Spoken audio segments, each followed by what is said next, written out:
Today we're meeting to consider the nomination of Vice Admiral Charles Richard for the appointment of grade of Admiral and to be Commander of the United States Strategic Command. And appreciate your being here, and I've just really enjoyed meeting your beautiful family and hearing, even though I don't agree with a couple of things that they're pursuing, but that's all right. No, I think that's really great, and we appreciate very much your bringing them. Be sure you introduce them to the committee. We have the required questions. Let me get these over with first. Have you adhered to the applicable laws and regulations governing conflicts of interest? I have. Will you ensure that your staff complies with deadlines established for requested communications, including questions for the record or in hearings? I will. Will you cooperate in providing witnesses and briefers in response to congressional requests? Yes, Mr. Chairman. Will those witnesses be protected from reprisal for their testimony or briefings? They will. Do you agree, if confirmed, to appear and testify upon request before this committee? I do. And do you agree to provide documents, including copies of electronic forms of communication, in a timely manner when requested by a duly constituted committee, or to consult with the committee regarding the basis for any good faith delay or denial?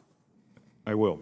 And lastly, have you assumed any duties or undertaken any actions which would appear to presume the outcome of your confirmation or the confirmation process? I have not. All right. Well, the National Defense Strategy, which is this document that we have proudly been using, it is a good document. This is one that was put together by Democrats and Republicans.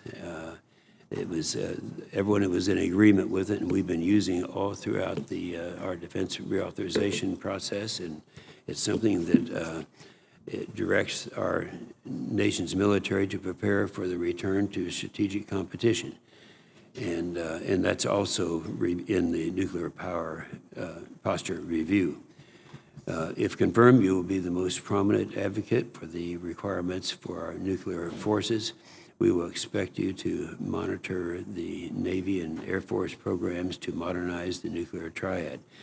And we say that we're sincere about that, because we neglected to modernize for a long period of time when we should have been doing it.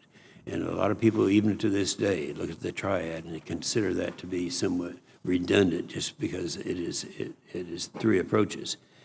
So, but I know that you will confirm your dedication to that system.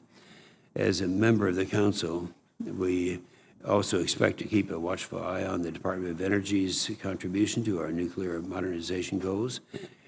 Without strong support and continued full funding for the DOE's warhead and the infrastructure program, STRATCOM will be unable to field capable and survivable nuclear systems in the decades to come. In early 2018, the Nuclear Posture Review recommended a low-yield warhead for some of the Navy's ballistic missiles. The program was authorized and funded, the requirements were set, and the Department of Energy completed production of all units in less than a year. This was an excellent example of the agility and the collaboration that will be required to compete with the Russians and the Chinese. You know, that was a great job that you folks were able to get done in that period of time. I think that's a good example for some of the other efforts that we have around here. STRATCOM has recently been given more responsibility for modernizing nuclear command, control, and communications. That's the NC3. This is one of the most complex engineering problems the department faces at this time, and I look forward to hearing your thoughts on the best way to approach it.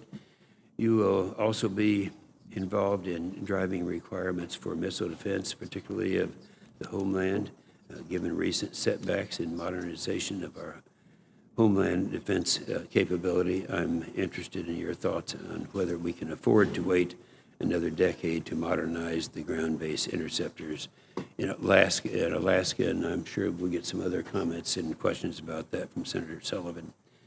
Lastly, despite the creation of the new Space Command, STRATCOM will still rely on space systems every day. I'm interested in your plan to ensure STRATCOM priorities like missile warning are still supported in space.